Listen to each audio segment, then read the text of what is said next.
Hello everyone, welcome back to my channel. Episode starting లో మనం చూస్తాం కిమ్ ని టోనీ దగ్గరికి తీసుకొస్తారు. ఇప్పుడు టోనీ కిమ్ కి ఒక వీడియోని చూపిస్తూ అతను అంటాడు, నువ్వు చాలా నాటి, నేను నీకు ఒక ఛాన్స్ ఇచ్చాను ఈ గేమ్ నుండి దూరంగా ఉండడానికి, కానీ నువ్వు చాలా మొండి, ఇంకా థాయ్ ఇండస్ట్రీ నీ గురించి లేదు కిమ్ అని అంటాడు. ఇప్పుడు కిమ్ అంటాడు, ఇలాంటి మనుషులు ఈ ప్రపంచంలో అవసరం లేదు, ఏదైతే బ్రతికున్న మనుషులను అమ్మేస్తారు. ఇప్పుడే మనం చూస్తాం కింత అతని మెడ మీద నైఫ్ పెట్టిస్తాడు. ఇప్పుడు టోనీ అంటాడు, నువ్వు నా గురించి చాలా రీసెర్చ్ చేశావు, ఇంకా మేబీ నీకు ఇది తెలియదు కావచ్చు, నేను బ్రతికున్న వాళ్ళని కాదు చనిపోయిన వాళ్ళని కూడా అమ్మేస్తాను అని. ఇటువైపు టోనీ కింత దగ్గర నుండి నైఫ్ ని తీసుకుంటాడు. అప్పుడు టోనీ అంటాడు, నువ్వు ఒక రేసర్, ఇంకా నేను అనుకుంటున్నాను నీ ఆర్గన్స్ చాలా కాస్ట్లీ సెల్ అవుతాయి. దాని తర్వాత టోనీ ఆ నైఫ్ ని కిందకి ఇచ్చేస్తాడు. అప్పుడు టోనీ కిందకి సైగ చేస్తాడు. దాని తర్వాత వాళ్ళందరూ కిమ్ ని అక్కడి నుండి తీసుకెళ్తారు. ఇటువైపు మనం చూస్తాం జెఫ్ లో అలెన్ తింటూ ఉంటారు. అప్పుడు అలెన్ అంటాడు, నువ్వు ఫుడ్ తో ఎందుకు ఆడుతున్నావు, నువ్వు ఎందుకు తినడం లేదు? అప్పుడు జెఫ్ అంటాడు, మీరు నాతో ఏమైనా చెప్పాలనుకుంటే చెప్పేయచ్చు, ఒకవేళ నువ్వు నన్ను గ్యారేజ్ లో నుండి తీసేయాలనుకుంటే నన్ను తీసేయొచ్చు. అప్పుడు అలెన్ అంటాడు, ఎవరు చెప్పారు నేను నిన్ను గ్యారేజ్ లో నుండి తీసేస్తాను అని? ఇప్పుడు జెఫ్ అంటాడు, చార్లీ అందరితో చెప్పేశాడు నేను కూడా టోనీ ఒక దత్తత కొడుకు అని. అప్పుడు అలెన్ అంటాడు, ఒకవేళ నువ్వు కోరుకుంటే నువ్వు కొట్టొచ్చు. అప్పుడు జెఫ్ అంటాడు, నేను ఒక పిగ్ లాగా ఉన్నాను, దీన్నైతే అమ్మేయడానికే పెంచుతారు. అప్పుడు అలెన్ అంటాడు, నువ్వు అతనికి అలా చేయనిస్తావా? అప్పుడు జెఫ్ అంటాడు, నేను అక్కడి నుండి వెళ్ళడానికి చాలా ప్రయత్నించాను, కానీ ఇది చాలా హార్డ్ గా ఉండే, ఇంకా నేను బీప్ లాగా జీవించాలనుకుంటున్నాను, కానీ నాకు అనిపించదు ఇది పాసిబుల్ అని. కానీ అప్పుడు అలెన్ అంటాడు, అయితే మరి నీ స్పెషల్ అబిలిటీ ఏంటి? నేను ఎప్పుడు కూడా నిన్ను నీ స్పెషల్ అబిలిటీని యూజ్ చేసేటప్పుడు చూడలేదు. అప్పుడు జెఫ్ అంటాడు, నువ్వు నాతో ప్రామిస్ చేయి ఇది నువ్వు ఎవరికి చెప్పవు అని. అప్పుడు అలెన్ అంటాడు, ఒకవేళ నువ్వు అన్కంఫర్టబుల్ ఉంటే నేను నిన్ను ఫోర్స్ చేయను ఇది చెప్పడానికి. అప్పుడు జెఫ్ అంటాడు, ఎప్పుడైతే నేను వేరే వాళ్ళకి నా స్పెషల్ అబిలిటీ గురించి చెప్తాను అప్పుడు వాళ్ళు నాతో భయపడుతూ ఉంటారు, అందువల్లనే నేను ఇది కోరుకోవడం లేదు అది మళ్ళీ జరగాలని. నా స్పెషల్ అబిలిటీ ఏంటిది అంటే, ఎప్పుడైతే నేను వేరే వాళ్ళని టచ్ చేస్తానో అప్పుడు నాకు వాళ్ళ ఫ్యూచర్ గురించి తెలుస్తుంది. అప్పుడు అలెన్ అంటాడు, టచ్? నువ్వు నన్ను కూడా ఎప్పుడైనా టచ్ చేసావా? అప్పుడు జెఫ్ అంటాడు, నేను నిన్ను ఎప్పుడు టచ్ చేయలేదు, అది నువ్వే ఏదైతే ఎప్పుడు నా క్లోజ్ కి రావడానికి ట్రై చేస్తూ ఉండేవాడివి. అప్పుడు అలెన్ అంటాడు, అదైతే నిజం, అందువల్లనే నువ్వు ఈ కారణం వల్ల అందరితో దూరంగా ఉండేవాడివా? అప్పుడు జెఫ్ అంటాడు, నేను దీని గురించి ఎవరితో చెప్పాలనుకోలేదు, ఎందుకంటే ఇది విని అందరూ నాతో భయపడుతూ ఉండేవాళ్ళు, ఇంకా నాతోని దూరంగా పారిపోయేవాళ్ళు. ఇప్పుడు అలెన్ అంటాడు, అయితే మరి నువ్వు నాతో ఈ విషయం ఎందుకు చెప్పావు? మరి నీకు నాతో భయం వేయలేదా? ఇప్పుడు జెఫ్ అంటాడు, నేను నీకు ఇది ఎందుకు చెప్తున్నాను అంటే, నేను ఫస్ట్ లాంటి వ్యక్తి కావాలనుకోలేదు, ఇంకా ఇక్కడ చాలా బాగుంది, నేను నా కంఫర్ట్ జోన్ లో నుండి బయటికి రావాలనుకుంటున్నాను, ఇంకా నేను కోరుకుంటున్నాను నాకు నీలాంటి వ్యక్తులు పరిచయం కావాలని, ఏదైతే వాళ్ళు నాతో మంచిగా బిహేవ్ చేయడానికి. అది విని అలెన్ చాలా హ్యాపీగా ఫీల్ అవుతాడు. ఇంకా తను అంటాడు, పద మనం తిందామని అంటాడు. దాని తర్వాత వాళ్ళిద్దరూ కలిసి తింటూ ఉంటారు. ఇటువైపు మనం చూస్తాం వే బార్ లో ఒంటరిగా కూర్చొని ఉంటాడు. అప్పుడే అతని దగ్గరికి పీట్ వస్తాడు. అప్పుడు వే అంటాడు, ఆ రోజు గురించి థ్యాంక్ యూ, ఒకవేళ మీరు నన్ను ఆ రోజు ఇంటికి తీసుకెళ్లకపోతే ఇంకా మేబీ నేను ఇక్కడే పడుకొని ఉండేవాడిని కావచ్చు. అప్పుడు పీట్ అంటాడు, అయితే మరి నువ్వు ఆ రోజు గురించి ఇప్పటికీ కూడా సారీగా ఉన్నావా? ఇంకా నువ్వు ఇలానే డ్రింక్ చేయడానికి వస్తూ ఉంటే ఇది నీ గురించి బాగుండదు. అప్పుడు వే అంటాడు, నేను ఆ వ్యక్తి కావాలనుకోవడం లేదు, ఎలాగైతే నేను ఫస్ట్ లో ఉండేవాడినో, ఎందుకంటే ఏదైతే పాస్ట్ లో జరిగిందో దాని వల్ల నేను చాలా బాధపడుతున్నాను. అప్పుడప్పుడు మన జీవితంలో జరిగిన దాన్ని అలానే వదిలేస్తే అది మన గురించి చాలా నరకం లాగా అవుతుంది. అప్పుడు మన దగ్గర రెండు దారులు ఉంటాయి, ఒకటి ఏదైతే జరిగిందో దాన్ని అలానే వదిలేసేయాలి, రెండోది ఏంటిది అంటే ఏదైతే జరిగిందో దాన్ని రివెంజ్ తీసుకోవాలి. అప్పుడప్పుడు నిజాయితీగా ఉండడం కూడా మనిషికి చాలా బాధ కలిగిస్తుంది. కానీ అప్పుడు పీట్ అంటాడు, కానీ నువ్వు వేరే వాళ్ళ గురించి మనల్ని మనం చేంజ్ చేసుకోవద్దు. అప్పుడు వే అంటాడు, కానీ మీరు తప్పుగా అర్థం చేసుకుంటున్నారు, నన్ను నేను చేంజ్ చేసుకోను, కానీ నేను కేవలం అదే చేస్తాను ఏదైతే నేను ముందుగాల నుండి చేయాలనుకున్నాను. దాని తర్వాత అతను డ్రింక్ చేస్తూ ఉంటాడు. ఇప్పుడు వే అంటాడు, నేను మీ గురించి కూడా డ్రింక్ ని ఆర్డర్ చేశాను, దీన్ని మీరు నా తరపున ట్రీట్ అనుకోండి. అలా చెప్పి అతను అక్కడి నుండి వెళ్ళిపోతాడు. ఇటువైపు మనం చూస్తాం జెఫ్ చార్లీతో కలుస్తాడు. ఇప్పుడు జెఫ్ చార్లీతో అంటాడు, అలెన్ కి కూడా తెలుసు ఇప్పుడు స్పెషల్ పవర్స్ గురించి, ఇంకా నువ్వు కోరుకుంటున్నావా నేను బేబ్ ని వార్న్ చేయాలా, అతనితో ఫ్యూచర్ లో ఏం కాబోతుందో? ఇప్పుడు చార్లీ అంటాడు, ఇది నువ్వు చేయకు. ఇంకా నాకు అనిపిస్తుంది ఏదైతే ఫ్యూచర్ లో జరగబోతుందో మనం దాన్ని చేంజ్ చేయొచ్చు అని. ఇప్పుడు జెఫ్ అంటాడు, కానీ నేను షూర్ లేను మనం ఫ్యూచర్ ని చేంజ్ చేయగలుగుతామో లేదో, ఇంకా మేబీ కావచ్చు దానికంటే ఇంకా బ్యాడ్ గా జరగచ్చు. కానీ అప్పుడు చార్లీ అంటాడు, ఇది నీకు తెలవాలి, నేను బీబ్ ని ఆపదలో వేయాలనుకోవడం లేదు. కానీ అప్పుడు జెఫ్ అంటాడు, కానీ మనం ఫ్యూచర్ ని చేంజ్ చేయలేము, మనకు సఫర్ అవ్వాల్సి వస్తుంది. కానీ అప్పుడు చార్లీ అంటాడు, ఒకవేళ మనం ఫ్యూచర్ ని చేంజ్ చేయలేకపోతే అయితే మరి నీ లోపల స్పెషల్ అబిలిటీస్ ఎందుకున్నాయి జెఫ్? అప్పుడు జెఫ్ అంటాడు, నాకు తెలియదు, ఇంకా నేను కోరుకుంటున్నాను ఇదంతా నేను చూడొద్దు అని. ఇప్పుడు చార్లీ అంటాడు, జెఫ్ నువ్వు నా మీద బిలీవ్ చేయి, ఇదంతా ఏదో ఒక రీజన్ వల్లనే జరుగుతుంది. ఏదైతే నువ్వు ఫ్యూచర్ లో చూస్తావో ఇది మనకి చెప్తుంది మనం దేన్ని ఫిక్స్ చేయాలో. నేను నా బెస్ట్ అని ట్రై చేస్తాను. అప్పుడు జెఫ్ అంటాడు, సరే. దాని తర్వాత మనం ఇటువైపు బీబ్ ఉన్న చార్లీని చూస్తాం. ఇప్పుడు వాళ్ళిద్దరూ కలిసి కిమ్ దగ్గరికి వెళ్తారు. అప్పుడు వాళ్ళకి వాష్రూమ్ లో బ్లడ్ కనబడుతుంది. అప్పుడు వాళ్ళు ఫొటోస్ ని క్లిక్ చేస్తూ ఉంటారు. ఇటువైపు బీబ్ వాష్రూమ్ లో పిక్స్ ని తీసుకుంటూ ఉంటాడు. ఇటువైపు చార్లీకి వేరే రూమ్ లో నుండి సౌండ్స్ వినపడుతూ ఉంటాయి. అప్పుడు అతను ఆ రూమ్ లోకి వెళ్తూ ఉంటాడు. అని అప్పుడే మనం చూస్తాం అక్కడ ఒక వ్యక్తి వస్తాడు. అప్పుడు ఆ వ్యక్తి చార్లీ మీద గన్ని పాయింట్ చేస్తాడు. అప్పుడు ఇదంతా బీబ్ చూస్తాడు. దాని తర్వాత బీబ్ ఆ వ్యక్తిని కొడుతూ ఉంటాడు. అప్పుడు చార్లీ ఉన్న బీబ్ అక్కడ నుండి వెళ్ళిపోతారు. అప్పుడు ఇదంతా టోనీ అతని కెమెరాలో చూస్తూ ఉంటాడు. ఇటువైపు మనం జెఫ్ ని చూస్తాం. ఏదైతే అతను తన రూమ్ కి వెళ్తాడు అప్పుడు అతనికి విజన్స్ వస్తూ ఉంటాయి. ఇటువైపు మనం చూస్తాం ఇంత ఒక చిన్న అబ్బాయిని తీసుకొని ఒక వ్యక్తి దగ్గరికి వస్తాడు. అప్పుడు ఆ వ్యక్తి ఆ అబ్బాయితో అడుగుతాడు, నువ్వు ఆల్ఫానా లేదా అని. అప్పుడు ఆ అబ్బాయి అంటాడు, హా అవును నేను ఆల్ఫా. అప్పుడు ఆ వ్యక్తి కెంతతో అంటాడు, టోనీ దగ్గర ఆ పిల్లలే ఉన్నారా? ఏదైతే ఆ పిల్లల దగ్గర స్పెషల్ అబిలిటీస్ ఉన్నాయో? ఇప్పుడు కెంత అంటాడు, హా ఒకవేళ మీరు ఈ పిల్లలకి స్పాన్సర్ చేస్తే ఇది మా ఫౌండేషన్ గురించి చాలా బాగా అవుతుంది. దీంతోనే ఈ పిల్లలకి ఒక మంచి ఇల్లు దొరుకుతుంది, ఇంకా ప్రేమ కూడా.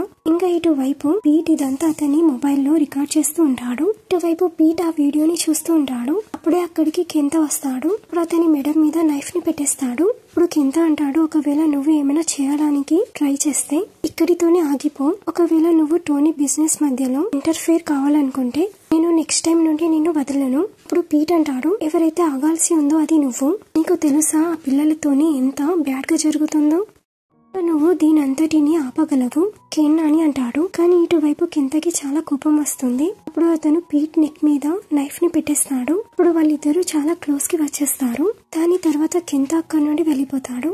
ఇటువైపు మనం జెఫ్ ని చూస్తాం. ఏదైతే అను టోనీ హౌస్ కి వస్తాడు అప్పుడే అతనికి విజన్స్ వస్తూ ఉంటాయి. దాని తర్వాత అతను లాక్కొని లోపలికి వెళ్తాడు. ఇటువైపు జెఫ్ చూస్తాడు టోనీ ఎవరితో మాట్లాడుతున్నాడు అని. ఇటువైపు టోనీ ఆ వ్యక్తితో అంటాడు, ఇప్పుడైతే బీబ్ కూడా రికవర్ అయిపోయాడు, ఇంకెప్పుడు నువ్వు నీ వర్క్ ని ఫినిష్ చేస్తావు? ఇంకా నువ్వు ఎగిమా అని నిన్ను బీబ్ గురించి సెలెక్ట్ చేశాను. ఇంకా నేను బీబ్ ని హర్ట్ చేయాలనుకోవడం లేదు. ఇంకా నేను అతన్ని చాలా బాగా పెంచాను, కానీ అతనికి నా మంచితనం కనబడదు. ఇంకా అతనిలో చాలా ఆల్ఫా పవర్స్ ఉన్నాయి, అందువల్లనే నేను అతన్ని హర్ట్ చేయాలనుకోవడం లేదు. కానీ నా దగ్గర నీ కోసం ఒక చాయిస్ ఉంది. ఇంకా నేను ఏం కోరుకుంటున్నాను అంటే నువ్వు నా గురించి బీబ్ ని నా దగ్గరికి తీసుకురావాలని. ఇంకా నేను ప్రామిస్ చేస్తాను నేను అతన్ని ఏం చేయను. దాని తర్వాత బీబ్ ఆ వ్యక్తిని చూస్తాడు. అప్పుడు అతను చాలా స్టన్ అయిపోతాడు. అతను ఎవరు అంటే వేన్. దాని తర్వాత జెఫ్ చార్లీకి మెసేజ్ చేస్తూ ఉంటాడు. కానీ అప్పుడే అక్కడ కెంత వస్తాడు. ఇంకా అతను అంటాడు, జెఫ్ నేను నీతో చాలా టైం తర్వాత కలిశాను. కానీ అప్పుడే జెఫ్ అక్కడ నుండి పారిపోవడానికి ట్రై చేస్తాడు. కానీ అప్పుడే కెంత అతన్ని పట్టుకుంటాడు. అప్పుడు అతని దగ్గర నుండి అతని మొబైల్ ని తీసుకుంటాడు. ఇంకా అప్పుడు కెంత జెఫ్ తో అంటాడు, నాకు అనిపిస్తుంది ఇంకా నువ్వు మర్చిపోయావు, నువ్వు ఎవరితోని ట్రస్ట్ గా ఉండాలో. అప్పుడు జెఫ్ అంటాడు, నువ్వు నన్ను వదులు. ఇటువైపు మనం చార్లీని చూస్తాం. అప్పుడు అతనికి జెఫ్ నుండి మెసేజ్ వస్తుంది. అప్పుడు బీబ్ అతనితో అడుగుతాడు, నీకు జెఫ్ దగ్గర నుండి మెసేజ్ వచ్చిందా? అప్పుడు చార్లీ అంటాడు, హా అతను చెప్పాడు అతను నాకు ఏదో తప్పు మెసేజ్ పంపాడు అని. దాని తర్వాత బీబ్ చార్లీ దగ్గర వచ్చి కూర్చుంటాడు. చార్లీ బీబ్ తో అంటాడు, నీకు అనిపిస్తుందా వాళ్ళు ఇక్కడికి కూడా వస్తారు అని? ఇప్పుడు బీబ్ అంటాడు, ఎవరికి ఏం తెలియదు, వాళ్ళు ఏమైనా చేయగలరు, ఇంకా నువ్వు నీ షర్ట్ ని విప్పు.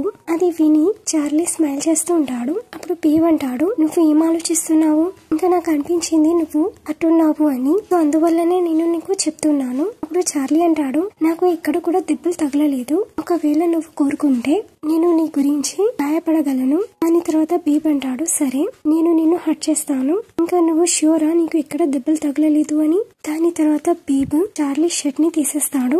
అప్పుడు అతను చూస్తాడు అతనికి బ్యాక్ మీద దెబ్బ తగిలింది అని. దాని తర్వాత బేబ్ మెడిసిన్ ని తీస్తూ ఉంటాడు. ఇంకా అతను అంటాడు, ఇప్పటి నుండి నువ్వు నాతో రాకు, ఒకవేళ నువ్వు నాతో వస్తే నీకు మళ్ళీ హర్ట్ అవుతుంది. ఇప్పుడు చార్లీ అంటాడు, నేను బేబీ యొక్క ఫ్యాన్, సో అందువల్లనే నువ్వు ఎక్కడికి వెళ్తే నేను కూడా నీతో అక్కడికి వస్తాను. ఇప్పుడు బీబ్ అంటాడు, చార్లీ ఇంకా నీకు కనబడడం లేదా, వాళ్ళు నిన్ను షూట్ చేసేవాళ్ళు, నా దగ్గర కూడా స్పెషల్ సెన్స్ లేవు, సో అప్పుడు నేను నిన్ను ఎలా ప్రొటెక్ట్ చేస్తాను. అప్పుడు చార్లీ అంటాడు, నా దగ్గర నీ సెన్సెస్ ఉన్నాయి, సో అందువల్లనే నేను నిన్ను ప్రొటెక్ట్ చేయడానికి ఏమైనా చేస్తాను. ఇంకా నువ్వు కోరుకుంటున్నావా నేను నీ సెన్స్ ని నీకు తిరిగి ఇచ్చేసేయాలని. దాని తర్వాత బేబ్ కి చాలా కోపం వస్తుంది. అప్పుడు చార్లీ అంటాడు, ఐఎమ్ సారీ బేబ్, నేను కేవలం జోక్ చేశాను. అప్పుడు బేబ్ అంటాడు, ఇది జోక్ కాదు చార్లీ, ఇంకా నీకు తెలుసు కదా నువ్వు నాకు సెన్సెస్ ఇస్తే ఏమవుతుందో. అప్పుడు చార్లీ అంటాడు, నాకు తెలుసు, కానీ నేను నీకు నిజం చెప్తున్నాను, నేను నిన్ను ప్రొటెక్ట్ చేయడానికి ఏమైనా చేయగలను. అప్పుడు బేబ్ అంటాడు, నాకు తెలుసు. దాని తర్వాత బేబ్ చార్లీ యొక్క గాయం మీద మెడిసిన్ ని అప్లై చేసేస్తాడు. అప్పుడు చార్లీ అంటాడు, కానీ నాకు ఇప్పుడు కూడా హర్ట్ అవుతుంది. అప్పుడు బేబ్ అంటాడు, నీకు ఇక్కడ హర్ట్ అవుతుంది. దాని తర్వాత చార్లీ అతనికి తన బుగ్గను చూపిస్తాడు. ఇంకా అతను అంటాడు, నాకు ఇక్కడ హర్ట్ అవుతుంది. దాని తర్వాత బేబ్ అతనికి కిస్ చేసేస్తాడు. ఇప్పుడు వాళ్ళిద్దరూ కిస్ చేసుకుంటూ ఉంటారు. దాని తర్వాత మనం ఇటువైపు గ్యారేజ్ లో చూస్తాం. ఇక్కడైతే బేబ్ అందరికి కిమ్ ఇంట్లో ఫొటోస్ ని చూపిస్తాడు. అప్పుడు సోనిక్ అంటాడు, ఇది కొంచెం విచిత్రంగా అనిపిస్తుంది, ఇది వాళ్ళే చేశారా, సో అందువల్లనే నాకు అనిపిస్తుంది మనం వాళ్ళ గురించి రిపోర్ట్ ని ఫైల్ చేసేద్దాం. అప్పుడు బేబ్ అంటాడు, మేము వాళ్ళ అగెనిస్ట్ రిపోర్ట్ ని ఫైల్ చేసేసాము, కానీ మనం పోలీస్ వాళ్ళ మీద డిపెండ్ కాలేము. అప్పుడు చార్లీ అంటాడు, వాళ్ళు మా మీద అటాక్ చేశారు, ఇంకా ఇప్పుడు వాళ్ళు మనల్ని టార్గెట్ చేస్తున్నారు, ఇంకా మనం వాళ్ళతోని ఎంతగా పారిపోయినా కానీ టోనీ మన మీద అటాక్ చేస్తాడు.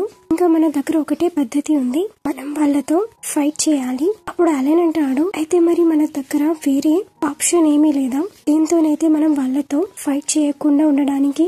డీన్ అంటాడు, అయితే మరి మనం ఏం చేస్తాం. ఇప్పుడు సోనిక్ అంటాడు, ఒకవేళ మీరు కోరుకుంటున్నారా మేము ఏమైనా చేయాలని, అయితే మీరు మాకు చెప్పండి, ఇంకా మేము కూర్చొని ఇది వెయిట్ చేయలేము, వాళ్ళు మన మీద అటాక్ చేయాలని. అప్పుడు బేబ్ అంటాడు, నార్తోను సోనిక్, నేను కోరుకుంటున్నాను మీరిద్దరు విన్నర్ ని ఫాలో అవ్వండి, ఎందుకంటే అతనికి తప్పకుండా తెలుసు కిమ్ ని వాళ్ళు ఎక్కడ పెట్టారు. అప్పుడు నార్త్ అంటాడు, సరే, కానీ మనం టోనీకి అగెనిస్ట్ ఎవిడెన్స్ ని ఎలాగ వెతుకుదాం. అప్పుడు బేబ్ అంటాడు, నువ్వు దాని టెన్షన్ తీసుకోకు, నేను ఒక పద్ధతిని తీశాను, ఇంకా నాకు నీ హెల్ప్ కావాలి. అప్పుడు అంటాడు, నాది. అప్పుడు బేబ్ అంటాడు, హా. అప్పుడు బేబ్ అంటాడు, నాకు టోనీకి అగెనిస్ట్ ఒక విట్నెస్ కావాలి, ఇదైతే అతను కన్ఫర్మ్ చేయడానికి టోనీ రియల్ గా పిల్లలని రిచ్ వాళ్ళకి అమ్మేస్తాడు అని, ఇంకా మనం కస్టమర్స్ తో కాంటాక్ట్ చేయలేము అని నాకు ఏదో ఒకటి దొరికింది. దాని తర్వాత బేబ్ అతనికి ఒక ఫోటోని చూపిస్తాడు. అప్పుడు ఆ ఫోటోని చూస్తాడు. అప్పుడు అంటాడు, ఇతను మన చాలా మంచి కస్టమర్, ఇంకా ఇతను మనతో టాప్ మోడల్ కార్స్ ని బై చేస్తాడు. అప్పుడు బేబ్ అంటాడు, ఇక్కడి వరకైతే నాకు తెలుసు ఇతనికి ఒక హోటల్ ఉంది, ఇంకా నేను ఇతని గురించి ఇన్ఫర్మేషన్ ని గ్యాదర్ చేశాను, నాకు తెలిసింది ఇతను పియూఫ్ గల్ఫ్ యొక్క మెంబర్ అని. ఇప్పుడు అంటాడు, అయితే ఇందులో ఏం తప్పు ఉంది. అప్పుడు బేబ్ అంటాడు, ఇంకా ఇందులో తప్పు ఏముంది అంటే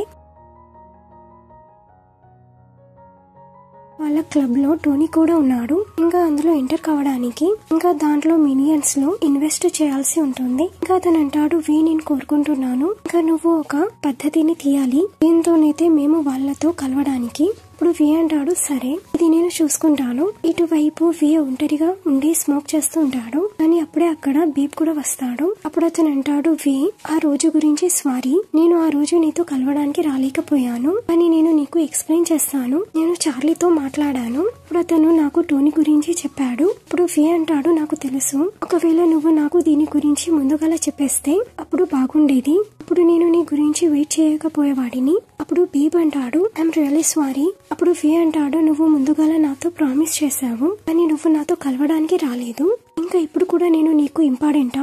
అప్పుడు బేబ్ అంటాడు, నువ్వు నా గురించి చాలా ఇంపార్టెంట్, ఎందుకంటే నువ్వు నాకు ఒక్కడివే క్లోజ్ ఫ్రెండ్. ఇప్పుడు అంటాడు, ఒకవేళ నువ్వు కోరుకుంటే నేను నీతో కోపంతో ఉండొద్దు అని, ఇప్పుడు నువ్వు నన్ను డిన్నర్ కి తీసుకెళ్ళు, కానీ నేను ఆంటీ ఒక రెస్టారెంట్ కి వెళ్ళాలనుకోవడం లేదు. ఇప్పుడు బేబ్ అంటాడు, సరే, ఒకవేళ నువ్వు వేరే రెస్టారెంట్ కి వెళ్ళాలనుకుంటే నువ్వు నాకు చెప్పేసేయ్, ఇంకా నువ్వు ఎక్స్పెన్సివ్ రెస్టారెంట్ కి వెళ్ళాలనుకుంటున్నావా. ఇప్పుడు అంటాడు, నేను బాగున్నాను, ఇంకా నువ్వు స్మార్ట్ కావడానికి ట్రై చేయకు, ఇంకా నేను ఎప్పటి వరకు ఆర్డర్ చేస్తాను అంటే అప్పటి వరకు అయితే నీ మొత్తం డబ్బులు అయిపోవు, ఇప్పుడు బేబ్ అంటాడు సరే, ఎందుకంటే నువ్వు నా సింగిల్ ఫ్రెండ్వి కాబట్టి, సో అందువల్లనే నేను నీ గురించి కేర్ అయితే చేయగలను. నేను నీకు లైఫ్ టైం కేర్ చేస్తాను. దాని తర్వాత వాళ్ళిద్దరూ అక్కడి నుండి వెళ్ళిపోతారు. వైపు మనం చూస్తాం అలెన్ జెఫ్ ని గ్యారేజ్ లో వెతుకుతుంటాడు. కానీ జెఫ్ అతనికి ఇక్కడ కనబడడు. దాని తర్వాత అతను ఒక స్టాఫ్ మెంబర్ తో అడుగుతాడు జెఫ్ ఎక్కడున్నాడు అని. ఇప్పుడు ఆ స్టాఫ్ మెంబర్ అంటాడు నేను అతన్ని మార్నింగ్ నుండి చూడలేదు. ఇప్పుడు అలెన్ అడుగుతాడు ఈ రోజు జెఫ్ హాలిడే తీసుకున్నాడా? దానికి ఆ వ్యక్తి అంటాడు దీని గురించి అతను ఎవరికి చెప్పలేదు. ఇప్పుడు అలెన్ అంటాడు సరే. దాని తర్వాత అలెన్ జెఫ్ కి కాల్ చేస్తూ ఉంటాడు. కానీ అతని నెంబర్ స్విచ్ ఆఫ్ వస్తుంది. అప్పుడు అలెన్ ఆలోచిస్తూ ఉంటాడు అతను తన మొబైల్ ని ఎందుకు స్విచ్ ఆఫ్ చేసుకున్నాడు అని. ఇటువైపు మనం నార్తోను సోనిక్ ని చూస్తాం. ఏదైతే వాళ్ళు విన్నర్ మీద నిఘా పెట్టి ఉంచుతారు. ఇటువైపు విన్నర్ ఒక బిల్డింగ్ లోపలికి వెళ్తాడు. అప్పుడు విన్నర్ ఆ బిల్డింగ్ లోపలికి వెళ్లి చాలా టైం అయిపోతుంది. ఇప్పుడు నార్తోను సోనిక్ ఆలోచిస్తూ ఉంటారు ఇప్పటి వరకు విన్నర్ బయటికి ఎందుకు రాలేదు, నాకు అనిపిస్తుంది మనం లోపలికి వెళ్లి చూస్తాం. దాని తర్వాత వాళ్ళిద్దరూ లోపలికి వెళ్ళిపోతారు. ఇటువైపు మనం వేణి చూస్తాం. అతనితోని చార్లీ అనే బేబ్ కూడా ఉంటారు. వాళ్ళప్పుడు హోటల్లో డాంగ్ ని కలవడానికి వస్తారు. కానీ ఇటువైపు డాంగ్ గేమ్ ని ఆడుతుంటాడు. ఒక స్టాఫ్ మెంబర్ వచ్చి డాంగ్ కి చెప్తారు వే మీ గురించి వెయిట్ చేస్తున్నారు అని. ఇప్పుడు అతను అంటాడు వేని లోపలికి తీసుకురండి. దాని తర్వాత వే, బేబును చార్లీ ముగ్గురు లోపలికి వచ్చేస్తారు. దాని తర్వాత మనం డాంగ్ ని చూస్తాం. అతని దగ్గర ఒక అబ్బాయి ఉంటాడు. అప్పుడు అతను ఆ కార్డ్స్ ని చాలా జాగ్రత్తగా చూస్తూ ఉంటాడు. దాని తర్వాత ఆ అబ్బాయి డోంగ్ చెవిలో ఏమో చెప్తాడు. దాని తర్వాత డోంగ్ ఆ కార్డ్స్ మీద చాలా డబ్బులను ఇన్వెస్ట్ చేస్తాడు. అప్పుడు అతని విన్ అవుతాడు. దాని తర్వాత డోంగ్ వేతో కలుస్తాడు. అప్పుడు ఆ అబ్బాయి అక్కడి నుండి వెళ్ళిపోతాడు. దాని తర్వాత చార్లీ ఉన్న బేబీ వైపు ఆ అబ్బాయిని చూస్తుంటారు. అప్పుడు ఆ అబ్బాయి వాళ్ళకి ఒక రూమ్ లో కనబడతాడు. అప్పుడు వాళ్ళందరూ ఆ రూమ్ లోకి వెళ్ళిపోతారు. ఇప్పుడు ఆ అబ్బాయి వీళ్ళని చూసి భయపడతాడు. అప్పుడు అతను అంటాడు మీరెవరు, ఇంకా మీరు లోపలికి ఎలా వచ్చారు? అప్పుడు అతను అక్కడి నుండి వెళ్తూ ఉంటాడు. కానీ అప్పుడే బేబును చార్లీ అతన్ని ఆపేస్తారు. నువ్వు మాతో భయపడవలసిన అవసరం లేదు, నీ పేరు యాండీ కదా? అప్పుడు ఆ అబ్బాయి అంటాడు హా. దాని తర్వాత చార్లీ అతనితో అంటాడు మేము కూడా నీ ఫౌండేషన్ నుండే వచ్చాము, నేను మీకు హెల్ప్ చేయాలనుకుంటున్నాము. అప్పుడు బేబ్ అంటాడు మాకు టోనీ ఒక అగెనిస్ట్ ఎవిడెన్స్ కావాలి, దీంతోనైతే మేము ప్రూఫ్ చేయడానికి అతను పిల్లలని అమ్మేస్తాడు అని. సో దాని వల్ల నువ్వు దీంట్లో మాకు హెల్ప్ చేయగలవా? ఒకవేళ నువ్వు మాకు హెల్ప్ చేస్తే నీ సేఫ్టీ ఒక గ్యారెంటీ మేము తీసుకుంటాము. అప్పుడు యాండీ అంటాడు నువ్వు మాకు హెల్ప్ చేయలేవు, ఇంకా ఎవరు కూడా నాకు హెల్ప్ చేయలేరు. ఏదైతే నా చేతిలో ఈ బ్రేస్లెట్ ఉందో ఇందులో GPS ఇన్స్టాల్ అయి ఉంది. ఇంకా నేను ఎక్కడైనా పారిపోయినా సరే వాళ్ళు నన్ను గుర్తుపట్టేస్తారు. దాని తర్వాత వాళ్ళు నన్ను చంపేస్తారు. అప్పుడు బేబ్ అంటాడు నువ్వు టెన్షన్ తీసుకోకు, ఇది తప్పుగా జరగదు. ఫస్ట్ లో నేను కూడా అక్కడే ఉండేవాడిని, దాని తర్వాత నేను అక్కడి నుండి పారిపోయాను. నువ్వు కూడా నాలాగా అక్కడి నుండి తప్పించుకోవచ్చు, ఇంకా మేము నీకు హెల్ప్ చేయగలము. కానీ అప్పుడే చార్లీకి సౌండ్స్ వినపడుతూ ఉంటాయి. అప్పుడు అక్కడ ఒక వ్యక్తి వచ్చేస్తాడు. అప్పుడు అతను చార్లీ ఉన్న బేబ్ ని చూసేస్తాడు. అప్పుడు ఆ వ్యక్తి అంటాడు మీరు ఇక్కడ ఏం చేస్తున్నారు? అప్పుడే అక్కడ యాండీ కూడా వచ్చేస్తాడు. అప్పుడు ఆ వ్యక్తి అంటాడు యాండీ నేను మిస్టర్ టోంగ్ పిలుస్తున్నారు. దాని తర్వాత యాండీ అక్కడి నుండి వెళ్ళిపోతాడు. దాని తర్వాత ఆ వ్యక్తి బేబును చార్లీని చెక్ చేస్తూ ఉంటాడు. దాని తర్వాత బేబును చార్లీ ఆ వ్యక్తిని కొడుతుంటారు. ఇప్పుడు వాళ్ళు అక్కడి నుండి వెళ్తుంటారు. దాని తర్వాత వాళ్ళకి దారిలో చాలా వ్యక్తులు కనబడతారు. ఇప్పుడు వాళ్ళని కూడా కొట్టేస్తారు. అప్పుడు వాళ్ళందరూ ఫైట్ చేస్తూ ఉంటారు. అప్పుడే ఒక వ్యక్తి వచ్చి చార్లీ ఉన్న బేబ్ మీద గన్ పాయింట్ చేసేస్తాడు. కానీ అప్పుడే అక్కడ వే వస్తాడు. ఇప్పుడు ఆ వ్యక్తిని వెనకాల నుండి కొట్టేస్తాడు. అప్పుడు వే చార్లీ ఉన్న బేబ్ ని తీసుకుని అక్కడ నుండి పారిపోతాడు. దాని తర్వాత మనం ఇటువైపు నార్త్ ఉన్న సోనిక్ ని చూస్తాం. వాళ్ళు బిల్డింగ్ లోపలికి వచ్చేస్తారు. ఇంకా అప్పుడు వాళ్ళు దాక్కుని విన్నర్ ని చూస్తుంటారు.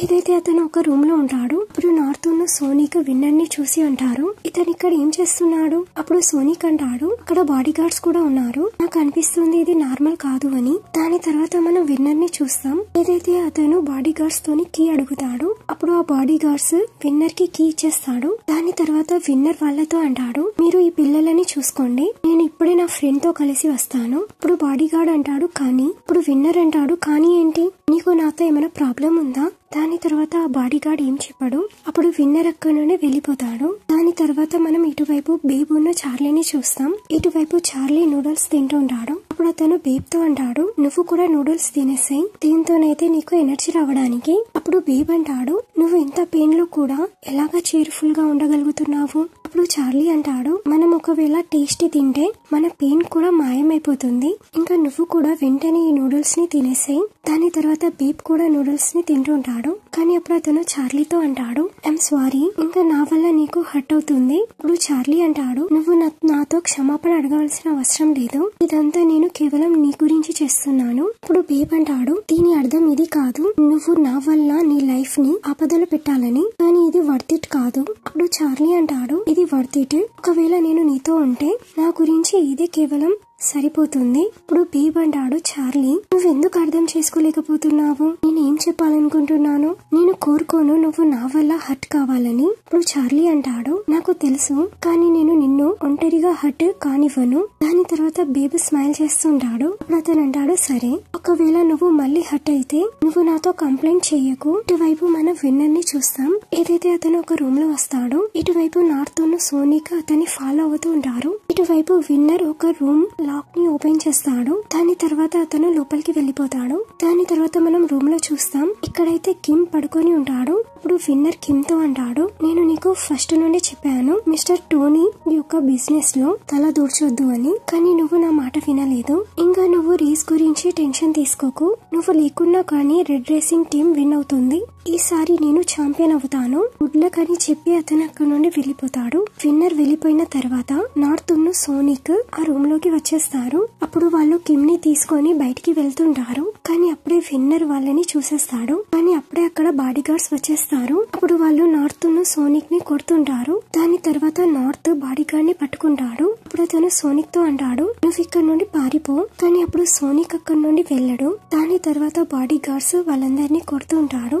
అప్పుడే అక్కడ విన్నర్ వచ్చేస్తాడు. అప్పుడు అతను నార్త్ మీద గన్ని పాయింట్ చేస్తాడు. అప్పుడు అతను అంటాడు, అయితే నువ్వు ఇక్కడ కిమ్ ని తీసుకోవడానికి వచ్చావు, నేను ఇలాగా నిన్ను చేయనివ్వను. ఇప్పుడు నార్త్ అంటాడు, విన్నర్ నువ్వు చాలా బ్యాడ్ పర్సన్. ఇప్పుడు విన్నర్ అంటాడు, నువ్వు ఏం చెప్పాలనుకుంటే అది చెప్పు. కానీ అప్పుడే అలెన్ కార్ తీసుకొని అక్కడికి వస్తాడు. ఇప్పుడు నార్త్ ఉన్న సోనిక్ అందులో కూర్చొని అక్కడ నుండి వెళ్ళిపోతారు. కానీ ఇటువైపు కిమ్ అక్కడే ఉండిపోతాడు. దాని తర్వాత విన్నర్ కిమ్ ని కొడుతుంటాడు. ఇటువైపు మనం జెఫ్ ని చూస్తాం. ఏదైతే అతను ఒక రూమ్ లో పడుకొని ఉంటాడు. అతని చేతులను కట్టేసి పెడతారు. కానీ అప్పుడే అతను తన కళ్ళని ఓపెన్ చేస్తాడు. ఇప్పుడు అతను తన చేతుల కట్లను విప్పిస్తాడు. దీంతో ఈ ఎపిసోడ్ ఇక్కడికి ఎండ్ అవుతుంది. ఒకవేళ మీకు ఈ వీడియో నచ్చినట్లయితే please like, share and subscribe.